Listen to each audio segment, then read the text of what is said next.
কাঁচামরিচ কুচি, 1 টেবিল চামচ মতো আদা রসুন আর হচ্ছে কর্নফ্লাওয়ার দিয়ে পানির সাথে ভালো করে মিশিয়ে নেব। তো আসসালামু আলাইকুম, সবাই কেমন আছেন? আজকে চলে আসছে একটা সুন্দর রেসিপি নিয়ে। এটা বাচ্চা এবং বড়রা সবাই খুব পছন্দ করে। আর বাচ্চাদের টিফিনে তো সবসময় আমার মেয়ে তো এই মিট বলই শুধু নিতে চায়। তো সবাই রেসিপিটা দেখবেন, আশা করি ভালো লাগবে। তো আমি দিয়ে দিলাম লবণ, একটু জিরার গুঁড়া আর হচ্ছে সামান্য পরিমাণ চিনি। তো চিনিটা 1 টেবিল চামচ হলে একটু কম, আর দিয়ে দিব টমেটো সস, একটু সয়া সস। তো এটা দিয়ে আমি ভালো করে একটু মাখায় নেব। তো এটা কিন্তু চিকেনটা ম্যারিনেট করার পরে দিলে কিন্তু সব জায়গায় ভালো করে যায় না, একটু পানি পানি হয়ে যায়। আর আগের থেকে এভাবে দিয়ে দিলে তাহলে চিকেনের পেস্টটা একদম সুন্দর হয়, মিহি হয় এবং সবগুলো মশলা একসাথে একবারে মিক্সড হয়ে যায়। তো আমি পাউরুটিটা দিয়ে দিলাম। তো পাউরুটিটা দেওয়ার কারণ হচ্ছে পাউরুটি এবং কর্নফ্লাওয়ার এই চিকেনটাকে টাইট করে ধরে রাখে। আর দেখেন আমার মাত্র 2 মিনিটের মানে 30 সেকেন্ডও লাগে নাই, 30 সেকেন্ডের মধ্যে আমার একেবারে পেস্টটা একদম রেডি হয়ে গেছে। তো আমি 2বার এই পেস্টটা রেডি করে নিলাম। এখন সম্পূর্ণটা নামাই নিলাম। তারপর আমি দিয়ে দেবো সামান্য পরিমাণ একটা শুকনো মরিচ আমি এখানে গুঁড়া করে দিচ্ছি। চিলি ফ্লেক্স থাকলে চিলি ফ্লেক্সটাও দিতে পারেন, আর একটু সাদা আর কালো গোলমরিচ একটু বেশি পরিমাণেই দিয়েছি। এখন এটা ভালো করে মাখাই নেব, সাথে দিয়ে দেবো কিছুটা তেল, যাতে এটা হাতের সাথে লেগে না যায় বানানোর সময়। তো এটা গাটা যত সমান করে বানাতে পারবেন তত দেখতে ভালো লাগবে, তবে আমি যতটুকু সম্ভব গোল করার চেষ্টা করছি। তো এই যে আমার বানানো শেষ। এখন আমি কিন্তু মানে এটা মাখানো শেষ হয়ে গেছে। এখন একটু তেল দিয়ে হাতের সাথে এরকম ডলে ডলে আমি আমার প্রয়োজন মানে পছন্দ মতো সাইজ বানাই নিলাম। তো আপনারা বড় ছোট যে কোনো রকমই বানাইতে পারেন।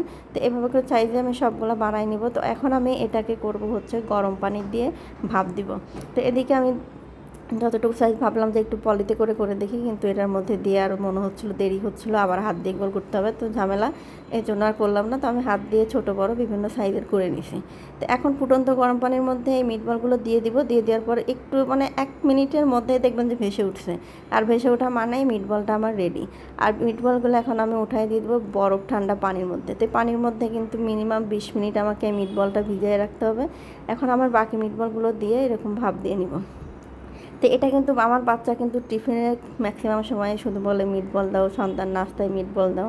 তো এটা কিন্তু খাওয়ার শরীরের জন্য খুব ভালো। আর বাজার থেকে আমি যে পরিমাণ এখানে বানাইছি, বাজার থেকে কিন্তু মিনিমাম 500 টাকা লাগতো। তো এখানে কিন্তু একটা মানে একটা 2 কেজি সাইজের একটা ব্রয়লার মুরগির বুকের মাংসরও অর্ধেকের থেকে একটু বেশিটা দিয়ে আমি মিটবল বানাইছি, আর বাকিটা দিয়ে আলুর চপ বানানো হয়েছিল। তো যাই হোক, এখন আমার সবগুলো মিটবল কিন্তু রেডি হয়ে গেছে। এখন আমি ঠান্ডা পানিতে ভিজাই রেখে 20 মিনিট পর আমি এগুলো ফ্রোজেন করার জন্য দিয়ে দিব।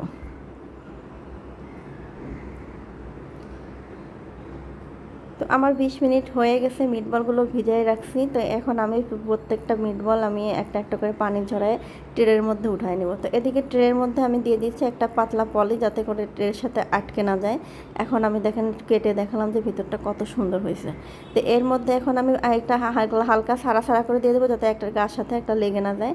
তো এবার আমি ডিপ ফ্রিজের মধ্যে দিয়ে দিব। তো এটা মানে 2 ঘন্টার মধ্যেই দেখবেন যে 1-2 ঘন্টার মধ্যে এটা শক্ত হয়ে গেছে। তারপর একটা একটা করে উঠায় আমি একটা বাটির মধ্যে ফ্রোজেন করে রেখে দিব। এবং এটা ভাজার 10 মিনিট আগে, 5 মিনিট আগে বের করে রাখলে তারপরে ভেজে দিলে, হালকা তেলে ভেজে দিলে টমেটো সস দিয়ে খেতে অসাধারণ মজা লাগে। আর বাচ্চা থেকে বড় সবাই কিন্তু এই খাবারটা ভীষণ পছন্দ করে। তো বাসায় বানালে কিন্তু অনেকটাই খরচ কমে আসে। তো ভিডিওটা ভালো লাগলে অবশ্যই একটা লাইক কমেন্ট করবেন। আল্লাহ হাফেজ।